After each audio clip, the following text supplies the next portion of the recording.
Hello everyone, this is Alicia Zari and I am part of a Mighty Networks group called Verbal to Visual. In this group we learn the processes, the mindsets, and different practices of sketchnoting or visual note-taking. And currently this November 2023 are in a live course called Learn in Public or Learning in Public. And this morning we met over Zoom for me, Pacific Standard Time, 9 to 10:30 a.m. and met with people from around the globe. I think we had someone from France, Canada, other parts of the United States. And I just wanted to be able to share my process because so often I post my final sketch notes, and last week I got a comment, wow, how did you do that so fast? And I just wanted to kind of be able to, for myself, see how did I do that so fast? Because this is something I've been working on for at least 10 years or so, and even before I knew it had a name called sketchnoting. And I just wanted to see what it's like in real time rather than just seeing the sped up time lapse like many people show, myself included. And so in today's video, we're going to see a kind of long form, slow paced version of listening to content in real time and watching me sketchnote. When sketchnoting, I have a 3-step process. The first step is to filter. And so what I want you to notice is that as I'm listening to Doug talk about the course content for Unit 2 of Learn in Public, I'm listening closely for what's most essential. Because if I'm just trying to take down everything, it's like, as a teacher, it's like the kid, you tell them to highlight and make a summary, and like you look back at the book and it's all highlighted. So there's a process of filtering out what's the key information and what's most important. My next step is what I call refining. So we filter and get the most important information out. 2, we refine it. And I think that's where the transformation happens. That's where we take something that might have just been a key word or key phrase and figure out how can I draw that in a visual. Sometimes it's a metaphor. So for example, there was a metaphor here on the page about having the mindset of infinite bowling. Anytime you're doing something, it's like a bowler just goes up every single time. Sometimes there's strikes, sometimes there's spares, and there's definitely a lot of gutter balls, especially in the early stages of learning something new. But imagine if you had infinite bowling. You're not really held to just the strikes or just the gutter balls. It's like, just get back up again. Another rep, another practice. And so that metaphor, I had to think, okay, I don't know, without having to look up a visual, which I sometimes do, and you'll notice in the corner of the screen my iPad's there because I was referencing certain images that I maybe didn't know how I might draw those icons or words that I forgot how to spell in the moment as I was listening and sketching and all those things. And so sketching out visuals, metaphors, that's the refine process. And finally, my last step is polish. And you'll notice from the finished sketch note that I used a few different pens today. I like micron pens because they come in different thicknesses. And so I used the 05 as my standard for most of my text. When I wanted something to really have emphasis, I would go over it again with this pen as to almost like bold it if I was on a computer. For small text or italics, I use the 01 because it's a little bit finer. And then just as kind of highlight or borders, I have a collection of flare pens and I chose the yellow today. Trying to keep it small, not every color, but just that is my process today. So in this video, feel free to skip ahead at your own pace. I don't expect you to watch the whole thing. But feel free to pause at any moment. If you notice there are key times where I super sketch and I'm in the moment and decide, is that something that's paced with the audio that I'm hearing? Or is it something where like I got stuck on a concept that I really want to sketch and come back to? So here we are, we're about to watch the long form video of Doug at the beginning of our Zoom session today, talking through the principles of the Learn in Public course. And so you're going to be watching me sketching in real time these concepts. And as you can see, this is my setup with my computer, my iPad, and my notes, just because the camera is only looking down at just my notes. So enjoy and thank you for watching. Or books or podcast episodes or people, if there's have a place where you store those that you can refer to easily whenever you enter that mode of or so that whenever you're ready to spend time kind of building one of the skills that's related to what you're doing, you have those resources that you can kind of tap into. A few of resources that you can watch or listen to help you keep moving on your particular journey.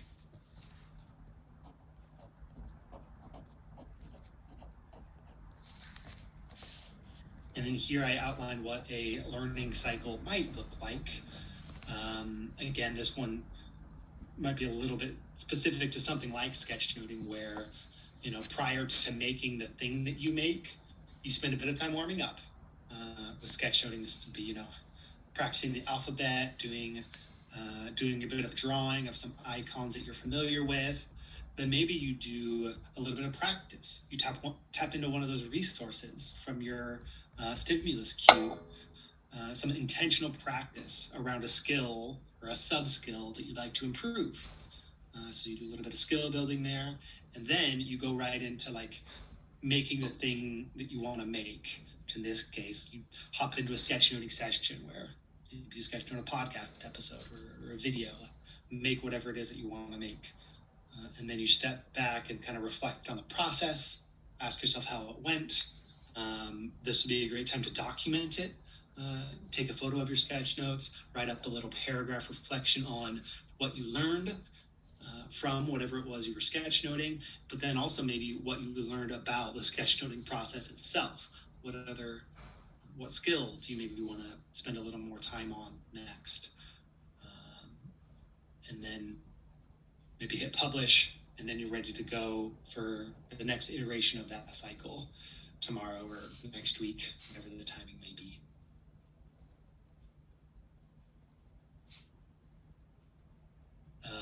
I give a specific example in a video too of how to structure a sketchnoting practice session you can check out. So what might your learning cycle look like? And potentially, there might be other steps. Your learning cycle might not look exactly like that, but maybe, identifying what cycle feels good to you, to kind of generate momentum with the skill you're building, the journey you're on. And we'll talk a little bit about mindset.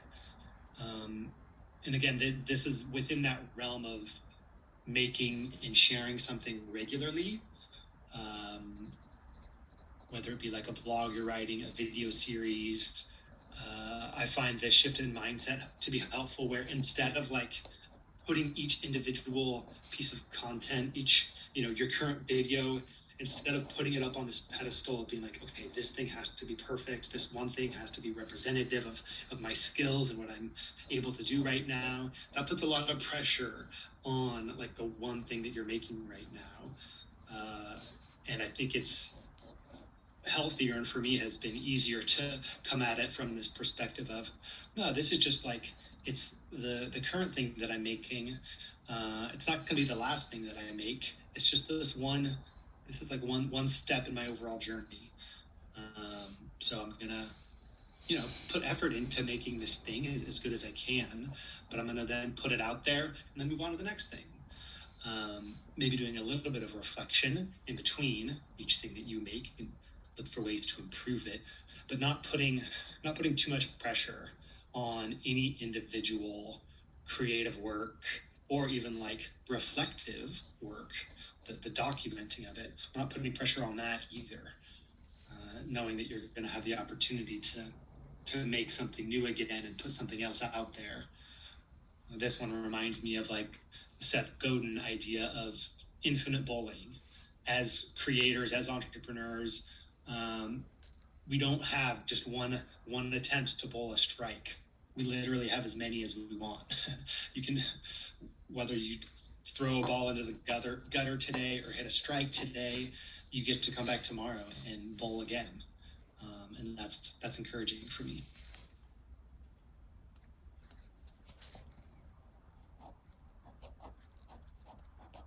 Here I share a video of a kind of quote from Annie Dillard around like not taking yourself too seriously, whether you feel like the work is magnificent or it's utter crap, kind of like not letting yourself get pulled into either of those directions. Not being too attached to any individual work or how you feel about it right now. And then a piece from last time as well. One of the 3 prerequisites for learning in public was setting time aside regularly. What might that look like in your schedule for doing this work, for building the thing that you're building or building the skills that you're working on and doing a bit of documenting? When might that fit in your schedule? And like we talked about last week, a nice addition of this, maybe we had that curve of excitement and energy around a new idea, trying to tap into kind of the height of that curve when you just tried something new, or you just tapped into a new learning resource, when those ideas and that experience are fresh, like tapping into that initial excitement, that initial energy around making or experiencing something new, and doing some like quick documentation while you're kind of toward the peak of that energy before you kind of dip back down into like maybe whatever your baseline is.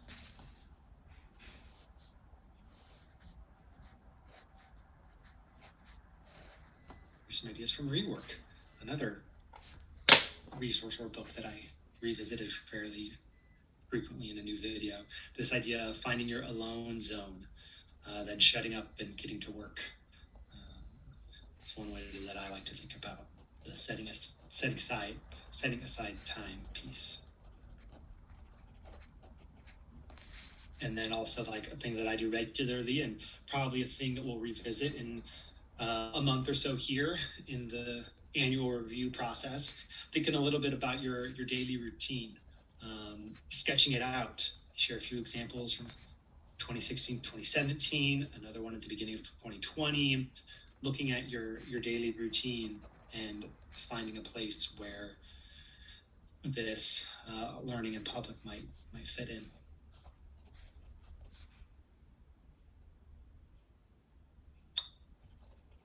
This one here, I kind of have mixed thoughts about this idea around, like, if you consider yourself to be a perfectionist. The idea that I'm proposing here is you can leverage your perfectionism if that is something that you feel is part of your experience. If you look at this intersection of perfectionism and forced regular output, if you force yourself to like make and publish something once a week,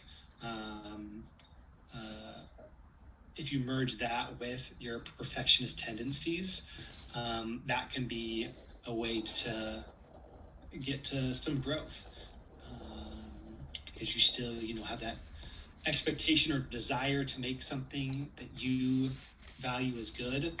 But if you force yourself to make and publish something regularly, you don't allow that desire to make something good hold you back from actually putting something out the door. I think the way I think about this now is,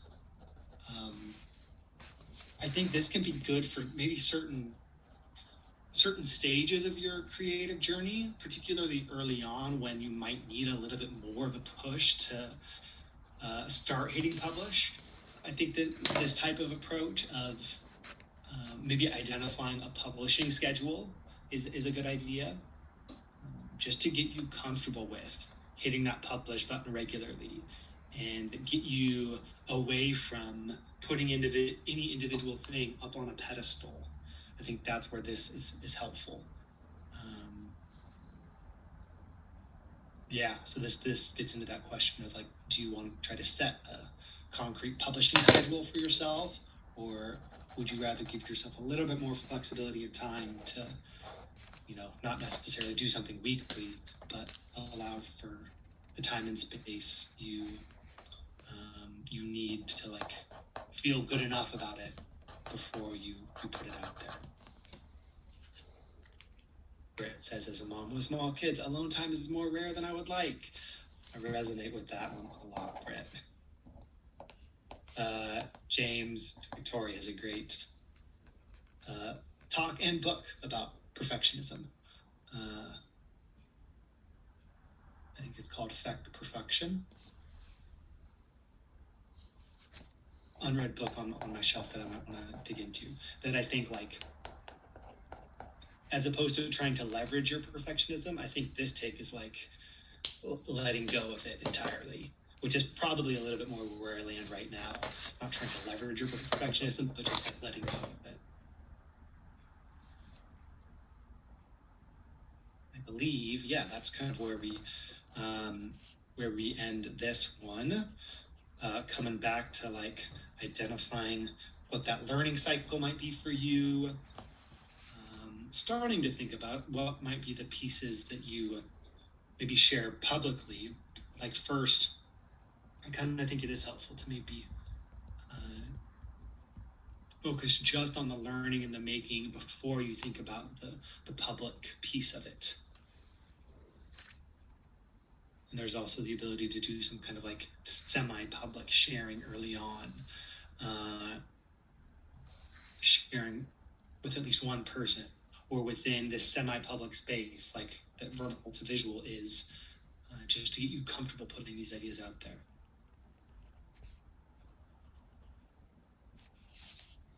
So that is what part 2 of learning is all about. I want to share one more thing, and then I'll open it up for questions, comments, reflections from all of you. As I revisited those lessons over the past couple of days to think about, okay, is this still how I think about learning in public, or have my views around learning in public shifted a little bit? And I think to some degree they have, mostly around this idea of like, is it a specific skill that you're building, or is it a journey that you're on? So I took some time to kind of sketch out like, what does learning in public look like to me now? And maybe what am I doing with my learning in public? And where I'm at right now, as I think about the kind of only place where I'm publicly sharing ideas, which is on YouTube.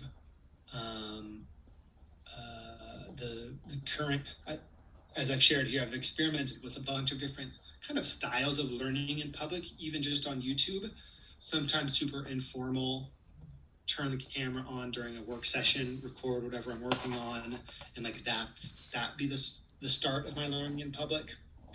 That's what I did most recently last week, and the most recent videos that are on the Verbal to Visual YouTube channel are in that very informal style and kind of like had a daily cadence to it. I'm moving in a completely opposite direction now of focusing on like one book at a time, recognizing that it's kind of the reading and the sketchnoting of a book that I find to be very, very meaningful. And so it's less, what the YouTube channel I think will look like moving forward is less about building a specific skill and more about this journey that I'm on, like broadly speaking, to live a fulfilling life. So it kind of the learning cycle that I kind of identified for myself, it's kind of more, it feels more simple. Like I think there might be a way to potentially simplify some things as opposed to some of the structure that I shared within the lessons here, which is really literally just this, like read a book, summarize it, and apply it to my life. And the thing that I make a video about is maybe 80% summarizing the book, 20% applying it to my life. And there's the additional angle of sketchnoting to this process, because sketchnoting is the skill that I use to do that summarizing, to make that video, and to support it, applying it to my life. But there's something that I like about the simplicity of this cycle. So this potentially something a little bit more like this could be relevant to you as you think about what you're working on and what you're building.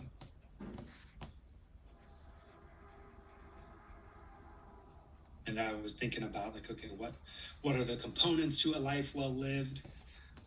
So things around health, family, community, friendship, spirituality, society, those are the potential topics or the potential focus of the book, of any individual book that I might read. That might be where those pieces come in. So any individual video might hit on just one of those topics, or maybe a few of them. So there's thinking about the skill. This is where the merger of skills and journey maybe come in, because in my case, each book that I read and summarize, it might focus on one life skill or a category of life skills. So that maybe is the focus of the book and the video, but it lives within the context of a life journey. So sometimes I will reference where I am in my life journey. And I think that also maybe triggers in the viewer to think about where they are in their life journey, and how this particular book, this particular skill, how they might want to weave it into their life as well.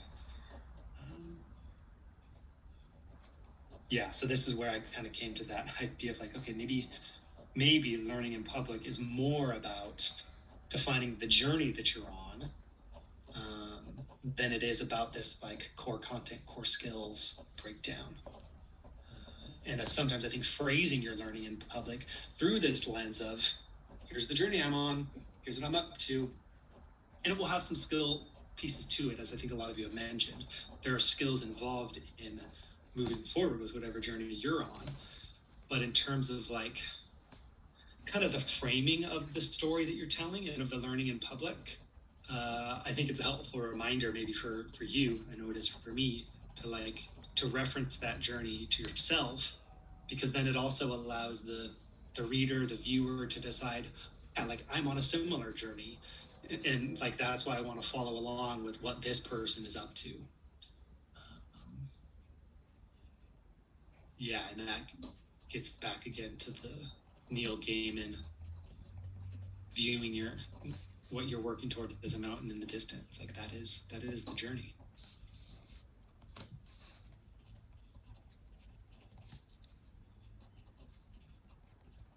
So that's my kind of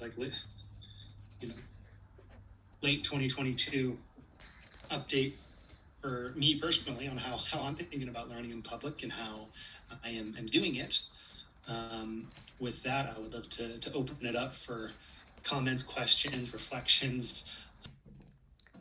Another thing I noticed through this process was as we got into the conversation, when people started talking and it opened up for Q&A, I had to debate whether to record what they were telling us about, which was more in their life, in their field, in their practice, or if I just wanted to take the common thread. So I know Doug does a good job on his notes of keeping our names and what topics we're studying. But for me, it was less important if someone was working on this for work or for school or what the topic was. It was more the process or the practice or the skill of learning in public. And so there were a few themes that came up. There was a topic at one point about kind of shallow, quick learning, high output versus deep work, and going really slow with something, maybe stopping at every chapter versus just summarizing the cliff notes. So quality over quantity, and the different purpose for each. There was another person that shared about this idea of when you're learning in public, you get really excited to start, and then you actually start doing the work, and you get really vulnerable by noticing all the things that are coming as a challenge, and how your inner critic comes out and you almost get paralyzed in that. And I wanted to capture that, but I knew it was so important. I didn't want to just quickly sketch it. And so luckily I had some Post-its next to me. And so when there were things that I wanted to capture, but wasn't yet ready to put on the page, knowing that I'm working with pen and paper, not eraser, not digital, I just put it as a little marker for myself on a Post-it. And as I was taking notes, when I finished my current sketch and was ready to move on, I went on to that next Post-it. What that means though is I had to cut other things out. And so there was an intentional choosing of which ones I'm maybe currently working on. So it wasn't that anybody's information they shared was not valid. It was just, ooh, this person shared something that I actually am really struggling with right now. And so sometimes I sketch these images, not to capture what people are saying, but more as a reminder to my future self, so that when I look back through my sketchbook, this one's just my daily notebook, and I go back and go, oh, I'm still struggling with that. I got to figure out how to work on that. Or, wow, in September, that was really a challenge for me. And now look how what used to be a challenge of maybe my growth zone is now in my comfort zone. So that's something that I'm doing. I highly recommend a few things. One, just start your own sketchbook habit. We talked a lot about how often to do this. This one's just a 5-minute practice. I try to pull it out most days. Sometimes it's in the morning, sometimes at the end of the day. But I've started this sketchbook, this note-taking book, just 2 months ago, and I'm already halfway through, and it's been such an interesting process to be able to document for myself, my own reflections and my own learning. And then 2, if you haven't already joined, check out the Learning in Public live course over at Verbal to Visual. Right now we're meeting most Wednesdays during the months of November and December 2023. And even if you're not ready to put your face on the camera, or you're not ready to contribute or unmute, you can get a lot from just being present, listening, or even watching the replay. So I'm Alicia Zari. Thank you so much for watching. If you'd like to follow along more about learning in public, living out your values, rethinking goal setting, that's the current theme that I am sketchnoting. So check out the videos above and click subscribe so you can follow along. Thank you.